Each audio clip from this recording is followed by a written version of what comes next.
warahmatullahi wabarakatuh. Di sini saya akan menjelaskan mengenai perihal identitas penggugat tergugat serta objek gugatan. Dan yang pertama itu mengenai kepada siapa gugatan itu diserahkan, yaitu kepada Ketua Pengadilan Tata Usaha Negara Medan yang berlokasi di Bunga Raya nomor 18, Kelurahan Asam Kumbang, Kecamatan Medan Selayang, Kota Medan, Provinsi Sumatera Utara, yaitu perihal gugatan terhadap surat PPK Prasarana Strategis 2 Satker Pelaksana Prasarana Pemukiman Wilayah 2 Provinsi Sumatera Utara, Direktorat Jenderal Cipta Karya Kementerian Pekerja Umum dan Perumahan Rakyat nomor UM 0202 garing Satker PPPW 2 SU garing PPK PS 2 garing 888 garing 2024 tanggal 12 September 2024 tentang pemutusan kontrak. Yang disebutkan di sini sebagai penggugat yaitu PT Mitra Eklat Gunung Arta yang diwakili oleh Amal Joshua Saragi yang kewarganegaraan Indonesia dan pekerjaannya sebagai pimpinan cabang perseroan berdasarkan Akta Pembukaan Cabang Perseroan Terbatas nomor 15 tanggal 9 Juni 2023 yang dibuat di hadapan Notaris Fahru Rozi SH kewarganegaraan Indonesia. Sini Amal Joshua memberikan kuasa terhadap Daniel T.F. Sinambela SH yang berkewarganegaraan Indonesia, baik dilakukan secara sendiri-sendiri atau bersama-sama selaku legal officer PT Mitra Eklat Gunung Arta dalam pengadilan nantinya.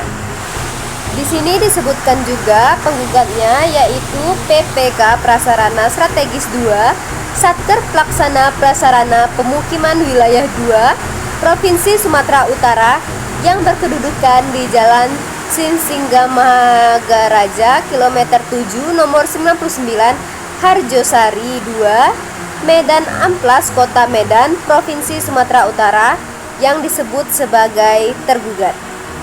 Disebutkan juga objek gugatan di sini yaitu surat PPK Prasarana Strategis 2 Satker Pelaksana Prasarana Pemukiman Wilayah 2 Provinsi Sumatera Utara, Direktorat Jenderal Cipta Karya Kementerian Pekerjaan Umum dan Perumahan Rakyat nomor UM 0202 garing Satker PPPW 2 SU garing PPK garing PS 2 garing 888 garing 2024 tanggal 12 September 2024 tentang pemutusan kontrak.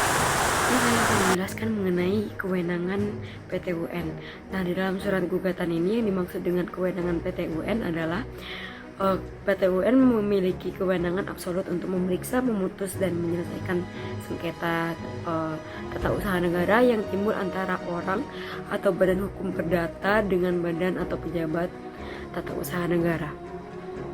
Nah, di dalam surat gugatan yang telah kami buat telah dilampirkan dasar hukumnya dan juga bukti-bukti bahwa dalam kewenangan pengadilan yang telah kami masukkan dalam surat gugatan ini, kami melampirkan dasar hukum serta uraian bukti-bukti bahwa objek sengketa telah memenuhi unsur keputusan tata usaha negara sehingga pengadilan tata usaha negara berwenang untuk mengadili gugatan penggugat tersebut. Bagian dari surat gugatan yang selanjutnya adalah kepentingan penggugat. Nah, dalam surat gugatan ini, kepentingan penggugat itu merujuk pada adanya kerugian yang dialami oleh penggugat akibat adanya keputusan tata usaha negara ini atau KTUN yang menjadi objek sengketa. Nah, penggugat merasa kepentingannya dirugikan karena KTUN tersebut dianggap melanggar peraturan perundang-undangan atau asas-asas umum pemerintahan yang baik. Nah, di sini pekerjaan penggugat itu adalah pelaksana konstruksi pasar Lahewa yang oleh tergugat akan diputus kontraknya. Nah, penggugat sendiri merasa dirugikan karena penggugat sebagai kontraktor atau penyedia barang atau jasa di mata kolega atau sesama kontraktor telah disudutkan harkat martabatnya dan mendapat citra yang kurang dalam pandangan masyarakat secara umum. Dan sebenarnya pekerjaannya sebagai pelaksana konstruksi pasar Laewa ini diharapkan dapat menciptakan ekosistem yang mendukung pertumbuhan sosial dan ekonomi. Nah, sehingga masyarakat di Kabupaten Nias Utara dapat mengembangkan potensi mereka secara optimal. Maka dari itu, mengapa penggugat merasa dirugikan dengan surat pemutusan kontrak ini? Nah, selanjutnya adalah tenggang waktu dalam mengajukan gugatan dan upaya administratif. Tenggang waktu mengajukan gugatan ini adalah 90 hari. 90 hari kerja setiap diterima atau diumumkannya keputusan hasil upaya administratif. Nah, apa sih upaya administratif itu? Upaya administratif dalam penyelesaian sengketa tata usaha negara itu adalah langkah-langkah formal yang dapat ditempuh oleh pihak yang merasa dirugikan oleh keputusan tata usaha negara sebelum mengajukan gugatan ke Pengadilan Tata Usaha Negara atau PT-UN. Jadi sebelum mengajukan gugatan ke PT-UN, kita harus melakukan upaya administratif terlebih dahulu. Nah, upaya administratif ini wajib dilakukan sebelum mengajukan gugatan ke PT-UN. Nah, di dalam surat gugatan yang telah kami buat, tenggang waktunya telah diuraikan pada tanggal 11 September 2024. Tergugat mengirimkan surat rencana pemutusan kontrak, dibalas dengan surat sanggahan oleh penggugat. Namun kemudian 1 hari setelahnya justru tergugat mengirimkan surat yang saat ini menjadi objek sengketa, yaitu surat pemutusan kontrak. Nah, lalu setelahnya penggugat mengajukan keberatan atas diterbitkannya objek sengketa ini kepada Inspektorat Jenderal Kementerian PUPR Republik Indonesia tanggal 25 September 2024. Nah, maka berdasarkan hal tersebut, gugatan penggugat dalam perkara ini masih dalam tenggang waktu sebagaimana yang diatur dalam pasal 55 Undang-Undang Nomor 5 Tahun 1986. Jadi mengingat bahwa penggugat belum melewati waktu dari 90 hari setelah diumumkannya keputusan hasil upaya administratif, dan satu lagi syarat bahwa upaya administratif telah diterapkan, maka dari itu surat gugatan ini masih dapat diterima oleh PT-UN untuk diadili. Assalamualaikum warahmatullahi wabarakatuh. Hari ini saya akan menyampaikan pokok-pokok alasan atau posita mengapa penggugat mengajukan gugatan terhadap surat pemutusan kontrak yang dikeluarkan oleh PPK Prasarana Strategis Satker PPPW Sumatera Utara Direktorat Jenderal Cipta Kerja Kementerian PUPR. Pertama, penggugat adalah perusahaan berbadan hukum resmi yang sah di Indonesia. Penggugat telah menandatangani kontrak prakerja pembangunan Pasar Lehewa, Kabupaten Nias Utara bersama tergugat. Kontrak ini ditandatangani pada tanggal 26 September 2023. Kedua, proyek ini adalah proyek strategis. Tujuannya sangat penting untuk mendukung ekonomi dan perdagangan masyarakat di Kabupaten Nias. Dan yang ketiga, dalam pelaksanaannya, penggugat menghadapi banyak kendala non-teknis yang sangat menghambat pekerjaannya. Di antaranya adalah lahan proyek yang belum dibebaskan oleh Pemda, ada konflik sosial di lokasi proyek yang mengganggu keamanan. Dan yang ketiga, ada hambatan koordinasi administratif dengan berbagai instansi. Dan keempat, penggugat tidak tinggal diam. Penggugat selalu melaporkan semua kendala ini kepada tergugat dengan itikat baik. Penggugat juga mengajukan permintaan perpanjangan waktu lengkap dengan bukti dan dokumen pendukung. Kelima, atas dasar itu telah disepakati adendum kontrak keempat yang memberikan tambahan waktu 100 hari kerja hari kalender. Namun, yang keenam, tanpa evaluasi lapangan yang jelas, tiba-tiba tergugat menerbitkan surat pemutusan kontrak pada 12 September 2024. inilah yang menjadi objek gugatan penggugat. Dan yang ketujuh, akibat keputusan sepihak ini, penggugat dirugikan. Secara material, penggugat kehilangan banyak biaya yang sudah dikeluarkan. Secara imaterial, nama baik dan reputasi penggugat tercemar di mata rekan dan instansi pemerintah lainnya. Dan yang kedelapan, tindakan penggugat tidak sesuai dengan aturan hukum. Beberapa aturan hukum yang dilanggar antara lain yaitu Peraturan Presiden Nomor 12 Tahun 2021 tentang pengadaan barang dan jasa pemerintah. Kemudian Peraturan LKPP Nomor 12 Tahun 2021. Kemudian ada Permen PUR Nomor 7 Tahun 2019 dan Nomor 31 Tahun 2015 dan SOP Direktorat Kepatuhan Intern DJKC PUR Tahun 2021, yang mana semua aturan ini mewajibkan adanya evaluasi teknis yang jelas, kemudian adanya pembahasan antara kedua pihak sebelum kontrak diputus, dan adanya bukti pelanggaran yang nyata dari penyediaan jasa. Namun faktanya tergugat tidak pernah menunjukkan dokumen evaluasi dan tidak pernah mengundang penggugat untuk membahas masalah ini secara resmi dan tidak pernah memberikan kesempatan pembelaan. Oleh karena itu, penggugat menilai bahwa pemutusan kontrak tersebut tidak sah dan tidak memenuhi syarat hukum baik formil maupun material. Kemudian bertentangan dengan pasal 53 ayat 2 huruf A Undang-Undang Nomor 51 Tahun 2009 tentang Peradilan Tata Usaha Negara. Demikianlah yang dapat disampaikan mengenai alasan gugatan atau posita. Penggugat mohon agar gugatan ini dikabulkan dalam putusan tergugat dan dinyatakan batal atau tidak sah menurut hukum. Terima kasih. Baik, Assalamualaikum warahmatullahi wabarakatuh. Sebelumnya izin perkenalkan, nama saya Adi Kadarma Belin. Saya akan melanjutkan penjelasan posita atau alasan gugatan yang sudah dijelaskan oleh saudara Tasya sebelumnya.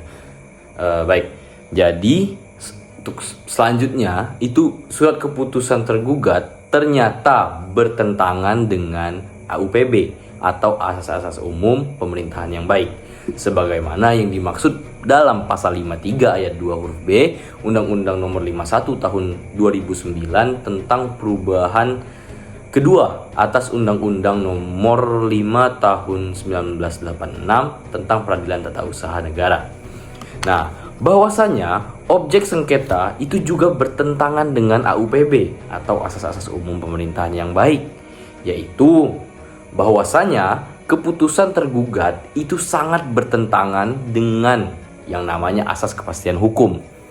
Nah, bahwasanya tindakan tergugat itu mengabaikan hak dan kewajiban berdasarkan kontrak yang telah ditandatangani bersama, termasuk prosedur penyelesaian sengketa yang sudah ditentukan. Nah, selanjutnya bahwasanya keputusan tergugat bertentangan dengan asas kecermatan, yaitu tergugat ternyata tidak melakukan analisis yang memadai terhadap kondisi real atau nyata di lapangan dan dokumentasi justifikasi waktu yang disampaikan penggugat. Nah, juga bahwasanya keputusan tergugat itu sangat bertentangan dengan asas tidak menyalahgunakan wewenang. Tindakan pemutusan kontrak ini dilakukan sepihak tanpa dasar objektif yang kuat, serta mengabaikan prinsip proporsionalitas dan fair treatment dalam pelaksanaan kontrak. Selanjutnya, bahwasanya keputusan tergugat itu juga sangat bertentangan dengan asas-asas kepentingan umum, yaitu ternyata pemutusan kontrak secara tiba-tiba sangat merugikan kepentingan masyarakat Nias Utara yang telah menantikan tersedianya sarana pasar untuk peningkatan kesejahteraan ekonomi lokal mereka. Nah, jadi berdasarkan fakta-fakta yang sudah saya uraikan di atas, penggugat memiliki legal standing tentunya dan dasar hukum untuk mengajukan gugatan ini sebagaimana diatur dalam pasal 53 ayat 1 dan 2 huruf A dan B Undang-Undang Nomor 5 Tahun 1986 Junto UU Nomor 51 Tahun 2009 Dan bahwa dengan demikian, objek sengketa dalam perkara ini harus dinyatakan batal dan tidak sah, serta tergugat wajib mencabutnya demi keadilan dan kepastian hukum serta perlindungan terhadap hak-hak hukum penggugat. Nah, selanjutnya kami memohon agar penundaan pelaksanaan surat keputusan tergugat oleh Yang Mulia. Nah, bahwasanya surat keputusan tergugat dalam perkara aku secara hukum sangatlah merugikan penggugat yang memiliki hak untuk diperlakukan secara adil sesuai ketentuan hukum yang berlaku. Lalu bahwasanya sebagaimana uraian yang sudah saya dan saudara Tasya uraikan di atas, nyata dan sangat jelas objek gugatan tersebut adalah objek yang bertentangan dengan peraturan perundang-undangan yang berlaku dan bertentangan juga dengan AUPB atau asas-asas umum pemerintahan yang baik. Sehingga bahwa jika keputusan tersebut tidak dilakukan penundaan, maka akan memberi akibat bertambahnya kerugian yang diderita oleh penggugat, baik secara material maupun imaterial, serta sangat berpotensi untuk menghambat kelanjutan pembangunan fasilitas umum yang dilakukan atau yang akan dibutuhkan, yang sangat dibutuhkan oleh masyarakat. Nah, selanjutnya, penundaan pelaksanaan surat keputusan tergugat tersebut sama sekali tidak akan mengganggu atau bertentangan dengan kepentingan umum dalam rangka pelaksanaan pembangunan nasional, melainkan justru melindungi kepentingan umum serta keberlanjutan pokok strategis daerah. Nah, dan juga bahwasanya permohonan penundaan ini diajukan berdasarkan ketentuan pasal 67 ayat 2 dan 4 UU nomor 5 tahun 1986 junto UU nomor 51 tentang 2009 tentang perubahan kedua atas Undang-Undang nomor 5 tahun 1986 tentang Peradilan Tata Usaha Negara, dan oleh karenanya sangat beralasan hukum atau memiliki legal standing. Nah, berdasarkan penjelasan kami yang sudah kami uraikan, fakta-fakta yang sudah kami uraikan, maka dengan ini penggugat sangat memohon kepada yang terhormat Ketua Pengadilan Tata Usaha Negara Medan atau majelis hakim yang memeriksa dan mengadili perkara ini untuk memanggil para pihak untuk hadir pada persidangan perkara ini dengan memberikan putusan sebagai berikut, yaitu dalam penundaan. Itu poin pertama, menerima permohonan penundaan pelaksanaan surat keputusan tergugat, yaitu surat PPK Prasarana Strategis 2 Satker Pelaksanaan Prasarana Pemukiman Wilayah 2 Provinsi Sumatera Utara, Direktorat Jenderal Cipta Karya, Kementerian Pekerjaan Umum dan Perumahan Rakyat nomor UM.02.02 garis miring Satker PPPW 2 SU garis miring PPK PS 2 garis miring 888 garis miring 2024 tanggal 12 September 2024 tentang pemutusan kontrak, serta poin kedua itu memerintahkan kepada tergugat untuk menunda surat keputusan tergugat, yaitu surat PPK Prasarana Strategis 2 Satker Pelaksanaan Prasarana Pemukiman Wilayah 2 Provinsi Sumatera Utara, Direktorat Jenderal Cipta Karya, Kementerian Pekerjaan Umum dan Perumahan Rakyat nomor UM.02.02 garis miring Satker PPPW 2 SU garis miring PPPK PS 2 garis miring 888 garis miring 2024 tanggal 12 September 2024 tentang pemutusan kontrak selama pemeriksaan perkara berlangsung sampai adanya putusan pengadilan yang berkekuatan hukum tetap. Nah, jadi itulah tadi alasan gugatan yang dapat diajukan kepada Pengadilan Tata Usaha Petun. Nah, selanjutnya itu terakhir petitum yang akan kembali dijelaskan oleh saudara Tasya. Kepada saudara Tasya dipersilakan. Terima kasih. Dan terakhir saya akan menjelaskan tentang petitum dari gugatan ini. Yang pertama yaitu mengabulkan gugatan penggugat untuk seluruhnya, dan yang kedua menyatakan batal atau tidak sah surat keputusan tergugat, yaitu surat PPK Prasarana Strategis 2 Satker Pelaksana Prasarana Pemukiman Wilayah Provinsi Sumatera Utara, Direktorat Jenderal Cipta Karya Kementerian Pekerjaan Umum dan Perumahan Rakyat. Nomor UM 02 Satker PPW tanggal 12 September 2024 tentang pemutusan kontrak.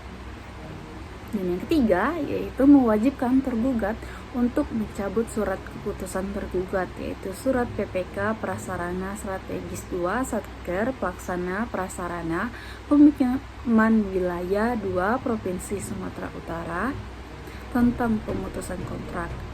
Dan yang keempat yaitu menghukum tergugat untuk membayar seluruh biaya yang timbul dalam perkara ini. Terima kasih.